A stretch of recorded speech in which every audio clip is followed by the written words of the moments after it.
Today at 12:45, we'll be in the Commons Room. And today's a pretty busy day for small group meetings. The parents group will meet following the service. If you're currently raising kids and looking for a great caucus space, join them. You're encouraged to gather there in the hallway where the restrooms are. The Creating Theology Together class meets this Wednesday at 6 o'clock, February 21st.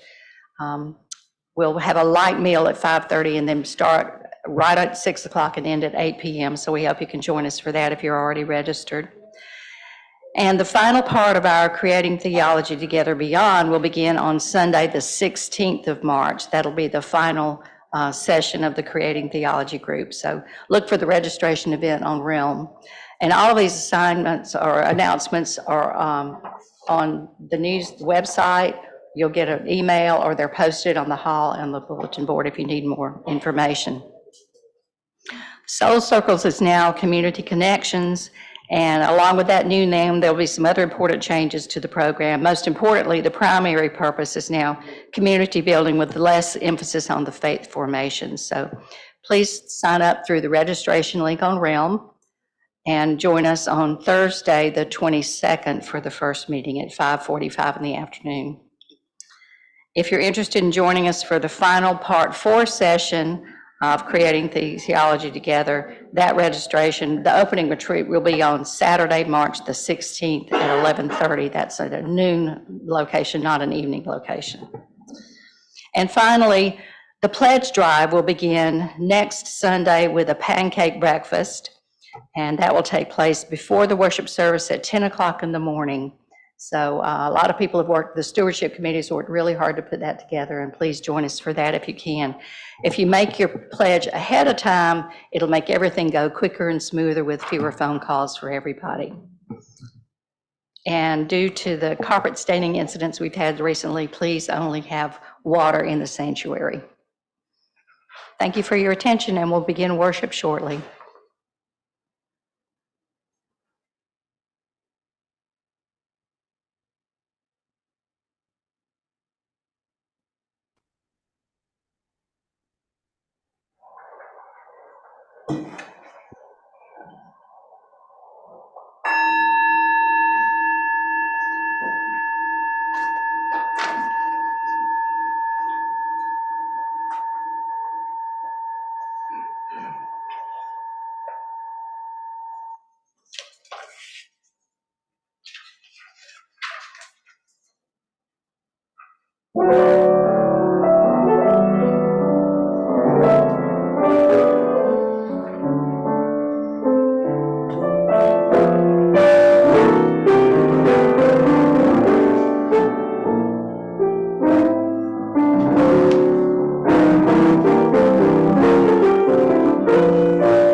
Good morning.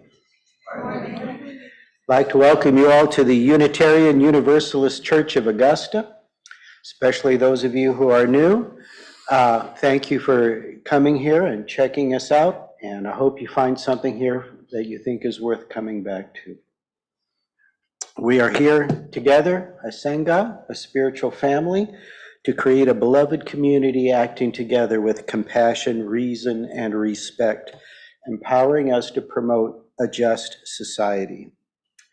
Here in the CSRA, we reside on the lands of the Westo people, the Savannah Shawnees, and the Uchi people of the Muskogee Confederacy. My name is Chris Garcia. My pronouns are hey, you, and when I'm in the gym these days, you okay there, little old dude? Today, I'm co-creating the service with Josef Patchen, our music director, the talented people who are running our tech deck, and all of you. We are all shaping this moment together. So whether you're here in person or joining us virtually, we welcome and celebrate all that you are.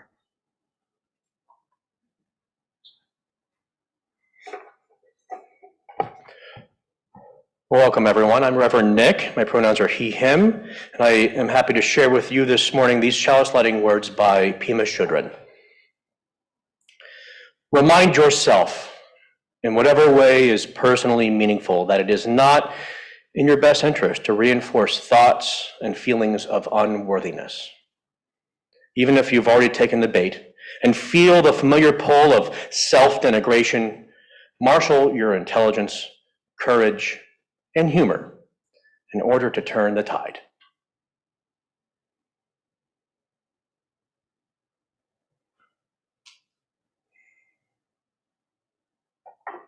You can remain seated for our opening hymn this morning. We're going to do it as a round. It's number 396. I know this rows will open. We're going to stay where we are and sing it through once. Then the choir is going to move in front of you and lead sections in a round. We'll have section 1 here, section 2 here, and section 3 here. Let's go through this little song.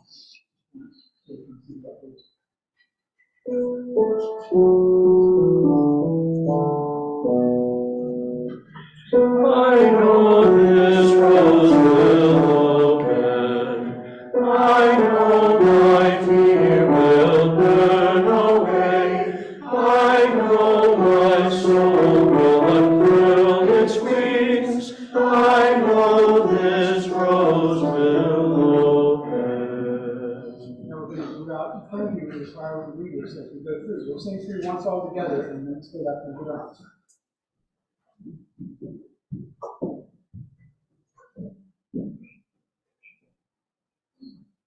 Altogether.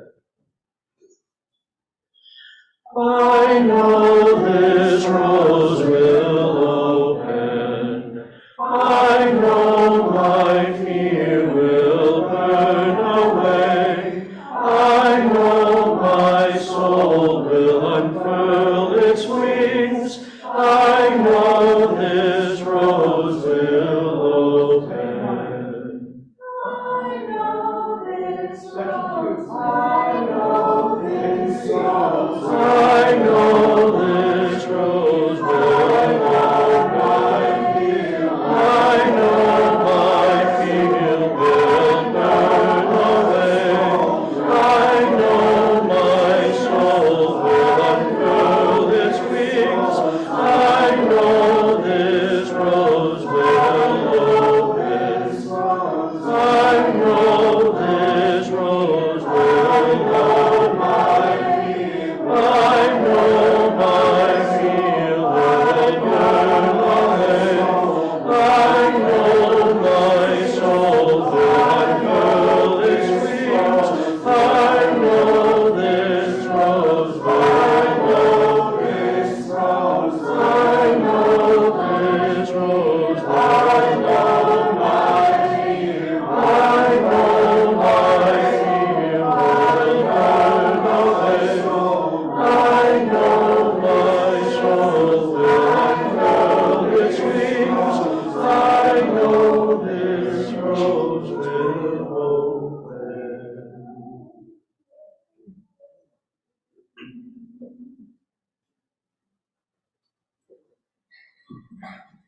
Good morning, everyone. My name is Chris Bauer, and I am one of the Pastoral Care Committee. And so now is the time in our service when we share our joys and sorrows. If some people want to share, would they come up? Speaking of Joe Patchen and concerts, tickets are now available for his concert on our Final Friday Jazz Concert Series, which will take place on the last Friday of March, which I believe is the 29th, but 20. That's all right. 29th. Tickets are available on Realm. And now we will sing our kids to continue their faith formation with their facilitators.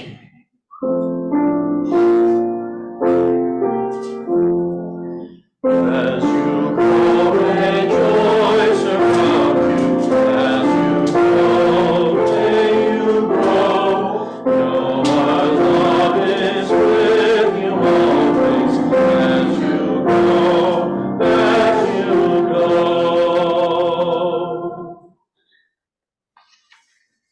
Wow, there they go.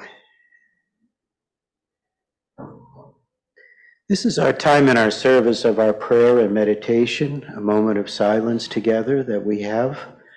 For a lot of us, this might be the only moment of silence that we get in our week. These are the words of Reverend Rebecca Savage, called Justice is Our Prayer. Spirit of life, eternal mystery that holds us close, receive the meditations of our heart this day. We come together in this quiet moment to unify our hearts again towards the clarion call of our time. May justice and equity guide us to a greater connection, a greater truth. Our part is just as great to approach dismantling systems of oppression within us in order for us all to be free. I know that when I cherish and tend to the divine spark within me, when I know in my bones that I am worthy of love and whole just as I am, that there is a greater potential for mutual understanding and care. Love is not scarce. Our ability to extend compassion and grace can be. I place my hand over my heart and know that I can feel the spirit of life within me. I invite you to place your hand over your heart and feel the spirit of life within you. The spirit of life is divine within us. The spirit of life is here. This is the beginning of justice and equity, when we go within in order to be of service in our communities and our world. So let us now enter an extended moment of silence. This will be followed by the choir, who will be singing Spirit of Life alone. May it be so.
Spirit of life, come to me, sing in my heart.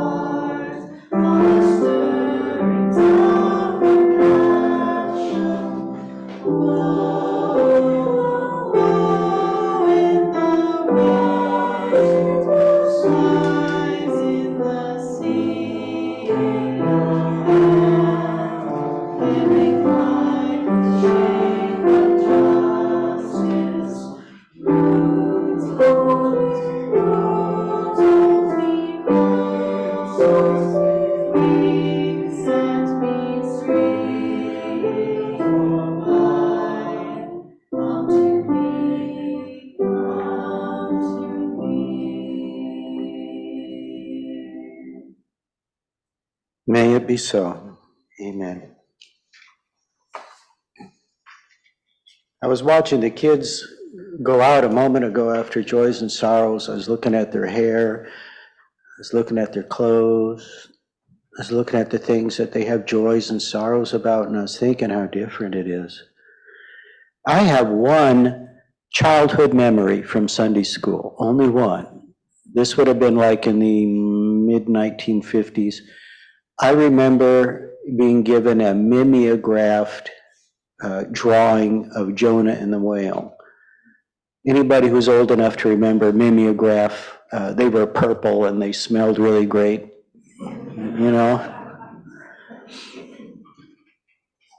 It was a drawing of a whale and it was swallowing Jonah, and I had a blue crayon and I covered the whale blue, and that's all I remember of Sunday school in my life.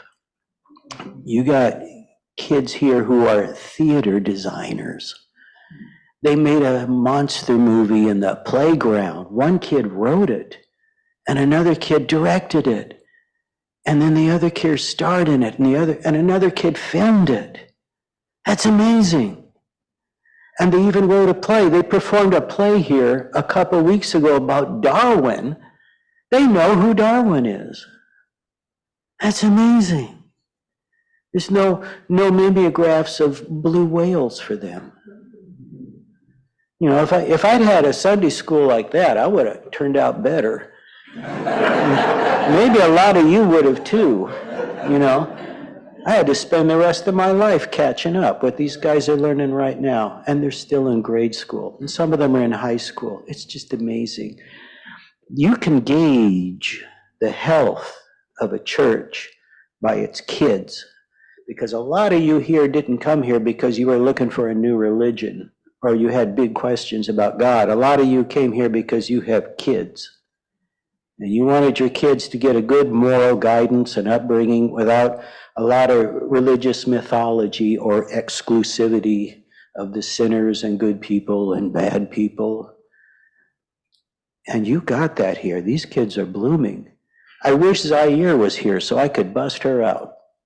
When I was teaching Sunday school, and Zaire was a little kid, I would have the book, who wants to help me read this? And the kids, they all raised their hand, but man, Zaire would raise her hand like a basketball player grabbing a ball. She wanted to read, and she was a good reader, because she comes from a family who knows that when you're sitting there reading a book, you're doing something. Don't you want to take care of those kids? This is a good deal that you've got here. You need to take care of it. And now's your chance to do that. Will the ushers, if any, please come forward?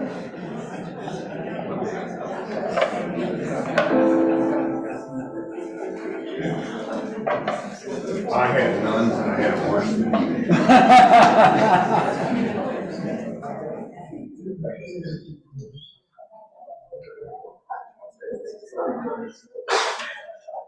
Let nobody turn me round, turn me round, turn me round. Ain't gonna let nobody turn me round. Gonna keep on a walking, keep on a talking, marching out to freedom land. Ain't gonna let segregation turn me round, turn me round, turn me round. Ain't gonna let segregation turn me round. Gonna keep on a walking, keep on a talking, marching out to freedom land. Ain't gonna let racism turn me round, turn me round, turn me round. Ain't gonna let racism turn me round. Gonna keep on a walking, keep on a talking, marching out to freedom land. Ain't gonna let no hatred turn me round, turn me round, turn me round. Ain't gonna let no hatred turn me round. Gonna keep on a walking, keep on a talking, marching out to freedom land. gonna let nobody turn me round, turn me round, turn me round. Ain't gonna let nobody turn me round. I'm gonna keep on a-walking, keep on a-talking, marching up to freedom land. Yeah.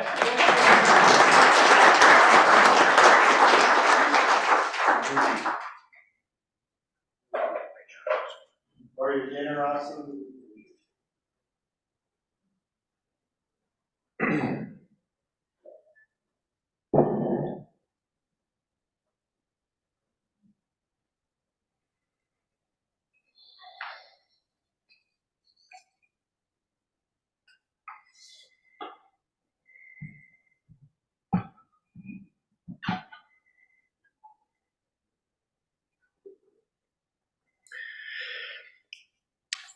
I have a problem with my nose.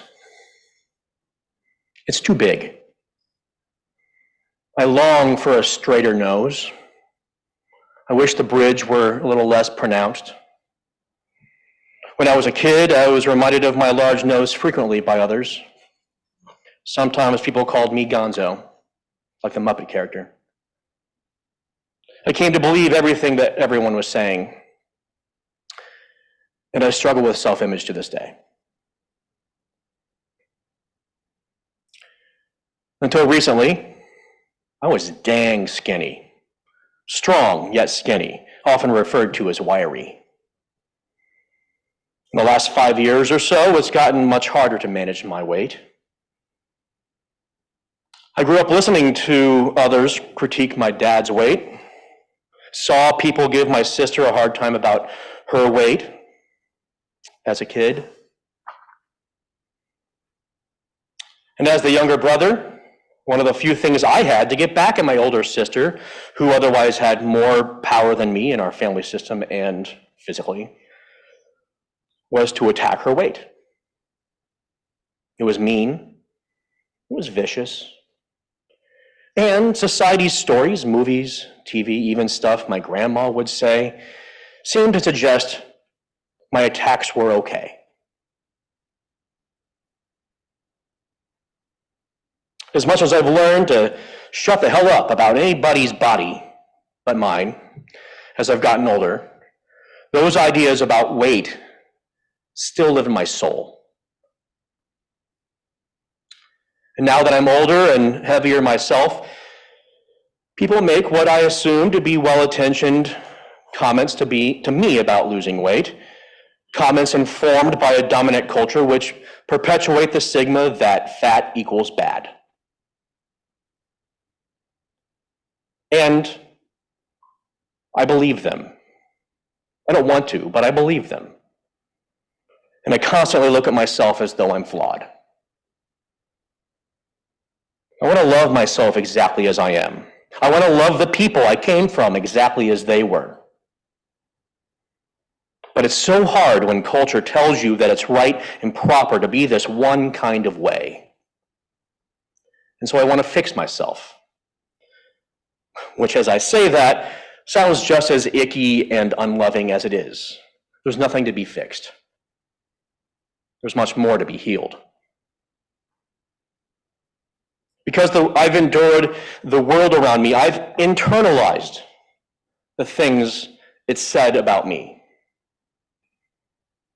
And as a cisgender, heterosexual, white man, temporarily able-bodied and temporarily not in poverty, even I must combat the impact of the insidiousness of the way things are supposed to be. And when that same pervading culture suggests, explicitly or implicitly, that the way you're supposed to be is an able-bodied, wealthy, cisgender, heterosexual white man, at least in order to have power and authority and success and agency, or even to survive sometimes, then the weight of internalized oppression is magnified tremendously.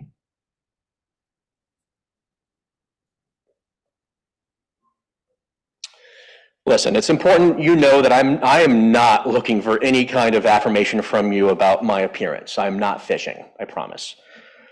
I don't want or need you to take care of me. That's why I have a therapist and a spiritual director. Also, I've said it before and I'll say it again, don't comment about other people's bodies, ever. Even if you think you're giving a compliment,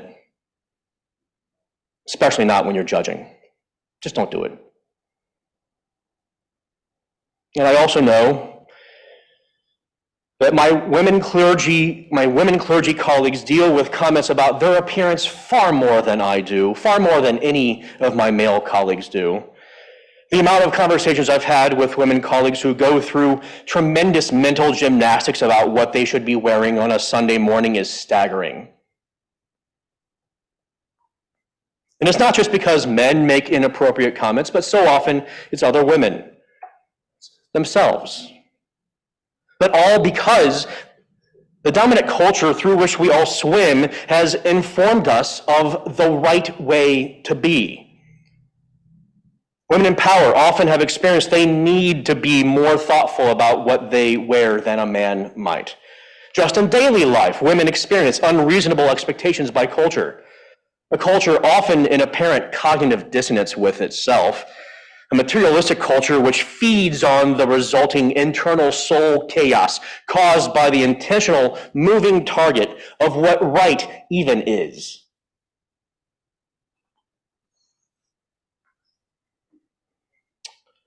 Last summer, much of the world witnessed a beautifully pastoral and prophetic movie which shined a light on this glaring problem. You may have heard of Barbie. Written and directed by Greta Gerwig, a lifelong Unitarian Universalist. One of the most powerful moments in the film was Gloria's monologue, which fully captures this very issue. I've asked my favorite weird Barbie to recite it for us.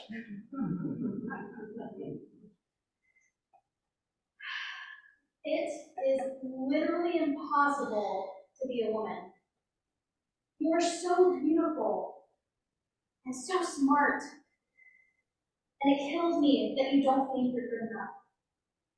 Like, we have to always be extraordinary, but somehow we're always doing it wrong. You have to be thin, but not too thin. And you can never say you want to be thin. You have to say you want to be healthy, but you also have to be thin. You have to have money, but you can't ask for money because that's crass. You have to be a boss, but you can't be mean. You have to lead, but you can't squash other people's ideas. You're supposed to love being a mother, but don't talk about your kids all the damn time. You have to be a career woman, but always be looking out for other people. You have to answer for men's bad behavior, which is insane. But if you point that out, you're accused of complaining. You're supposed to stay pretty for men, but not so pretty that you tempt too much, or that you threaten other women, because you're supposed to be part of the sisterhood. But always stand out, and always be grateful.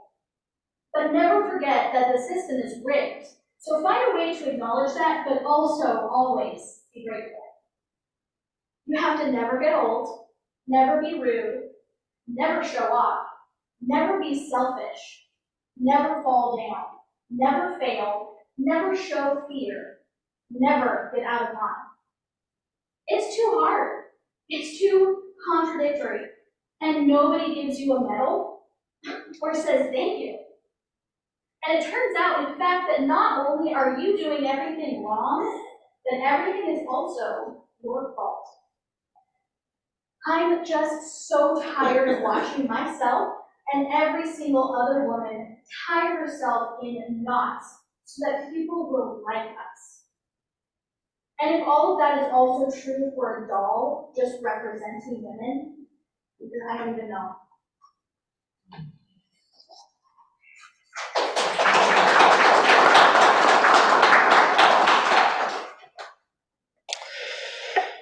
Patriarchy, which is culture defined by and for men, impacts women far more than cisgender men, though ultimately men are harmed by its expectations as well.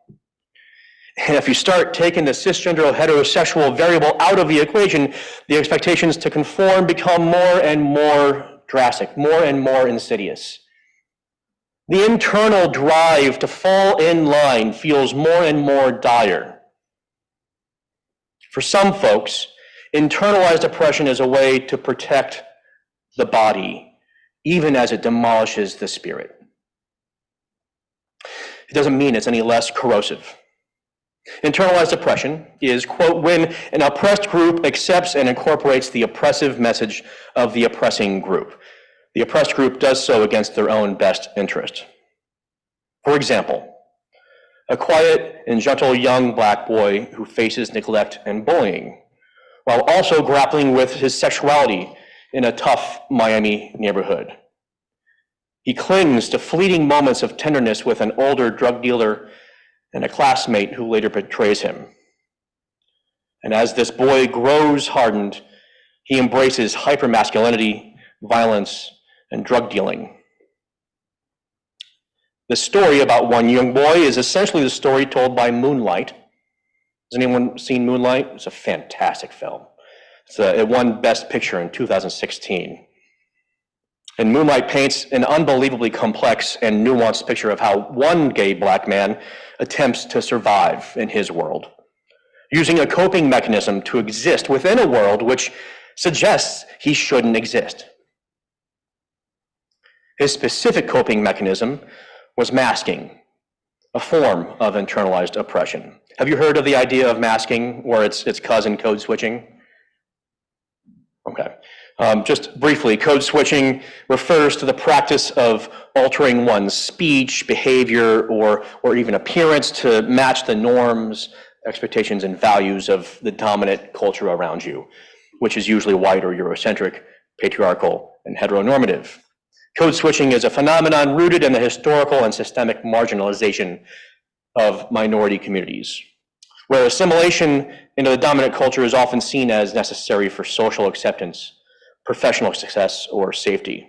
For example, a Black woman who literally changes the way she speaks, her tone, her vocabulary, the slang words she uses, when she goes to work at a mostly white office, or putting on kind of a white voice when making sales calls to make more money.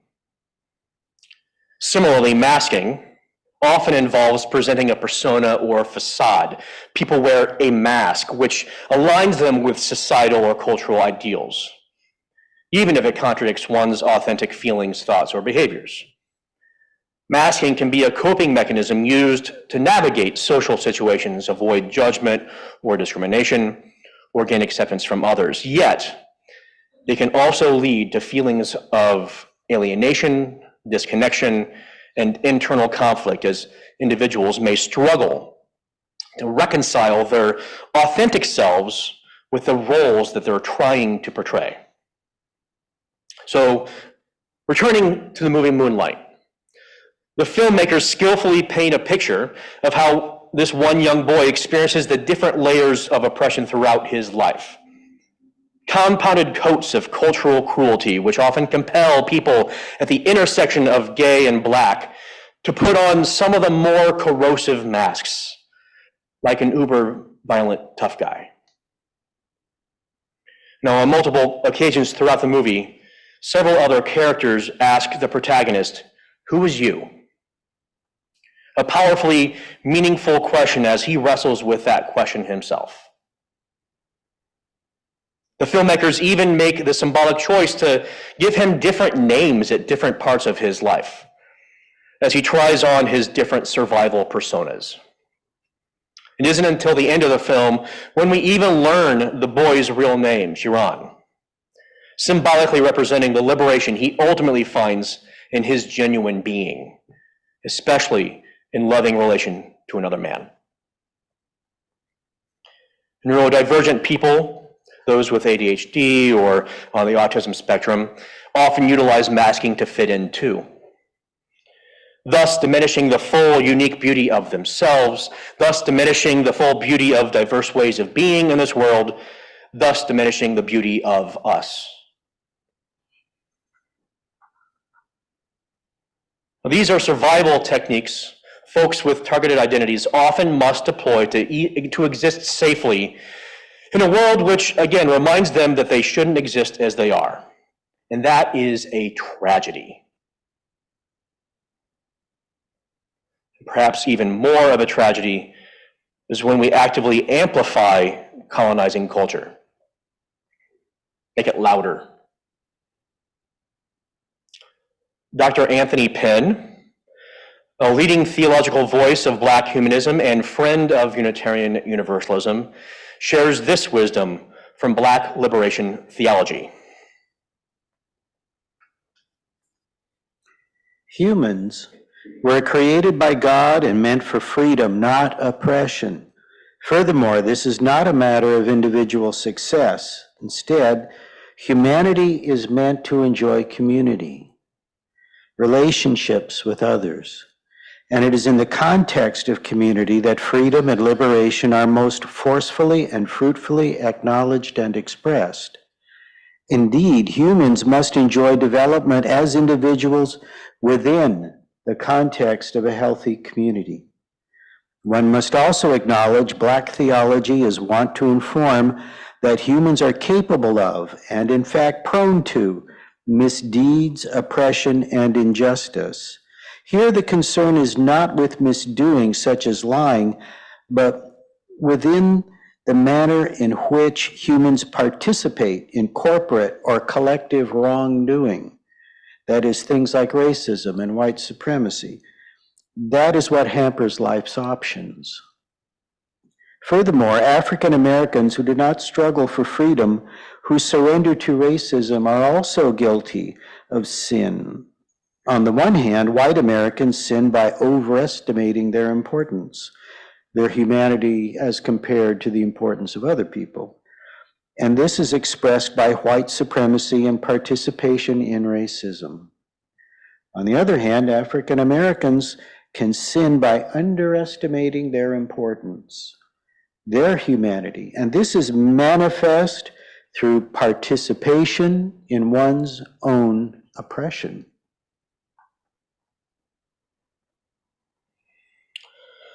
A certain Supreme Court justice comes to mind.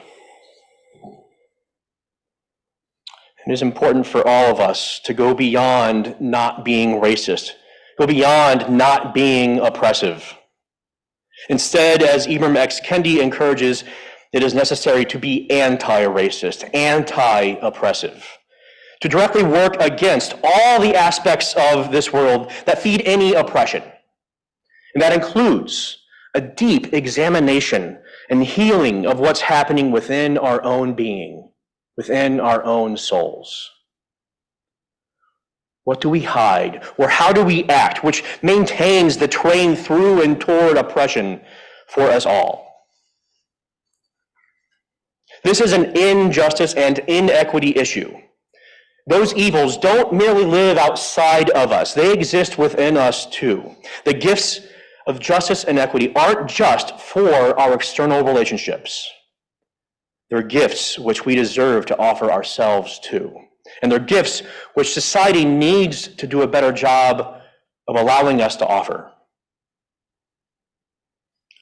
May we, co-creators of beloved community here, do the work to lessen the burden of colonizing culture, affirming each other with a deep sense of love for all of who we are. May we travel with each other through our sometimes necessary, yet still tragic, masking moments of survival, affirming even these moments so that we might move through them together, not around them. May we notice how we're all harmed by domination, yet understand it impacts some of us far more than others. And then, may we lovingly combat these oppressive systems, these violations of human dignity, with pride, joyful and angry pride for all of who we are, all of what our community is, knowing, shouting, all of who I am is sacred, because it's true. May we share in this act of communal and self-liberation, which proves nobody is free until we are all free.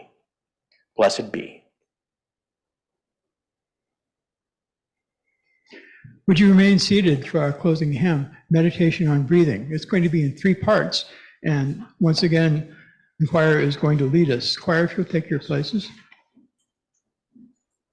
I'm going to teach you the parts. The first part will be in our middle section, and it's just a drone, keeping the rhythm. And you'll sing, breathe in, breathe out, breathe in, breathe out. Next section will be over here, and you'll have the melody. Here it goes. When I breathe in, I breathe in peace. When I breathe in, I breathe out love. When I breathe in, I breathe in peace. When I breathe out, I breathe out love.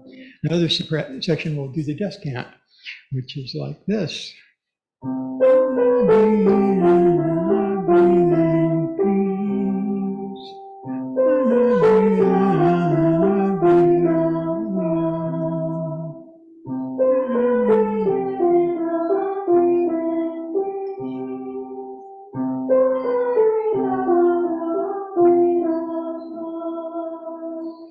Well, let's start with the drone, and then we'll add sections one at a time.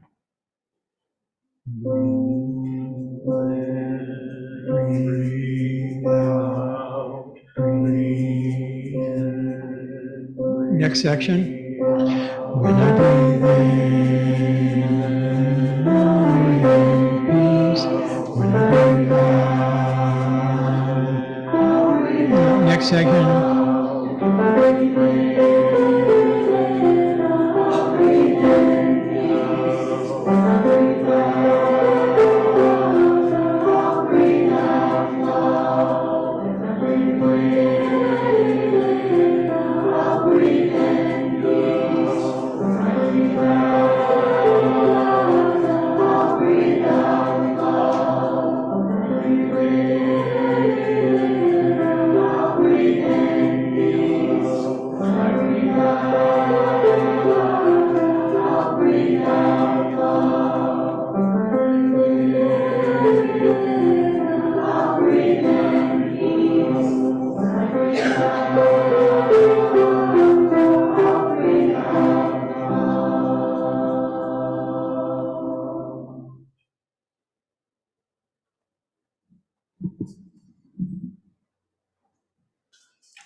Doesn't the choir sound great? I'm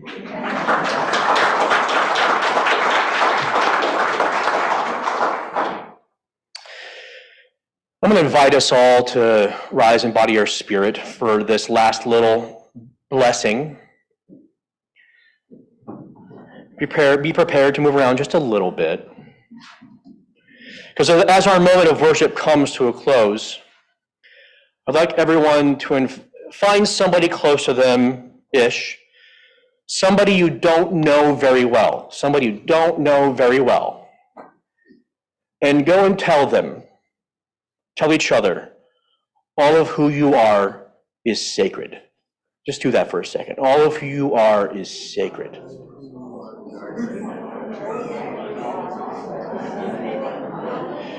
And once you've done that, find a couple more people to do it. Again, people you don't know very well. Really try to find somebody you don't know well to say this to. There are a lot of guests here today.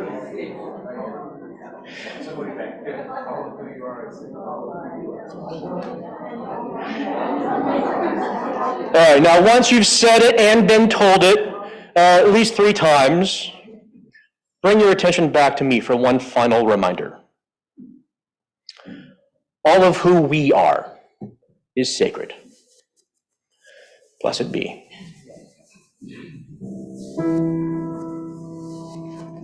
Notice the slightly different words for Spirit of Life today. Please join me in the spirit of life. Spirit of life, come unto me. Sing in our hearts all the stirrings of compassion.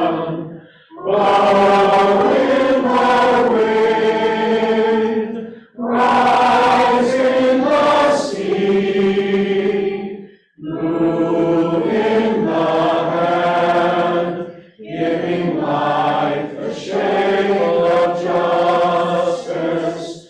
Roots hold us close, wings set us free. Spirit of life, come to me, come to me.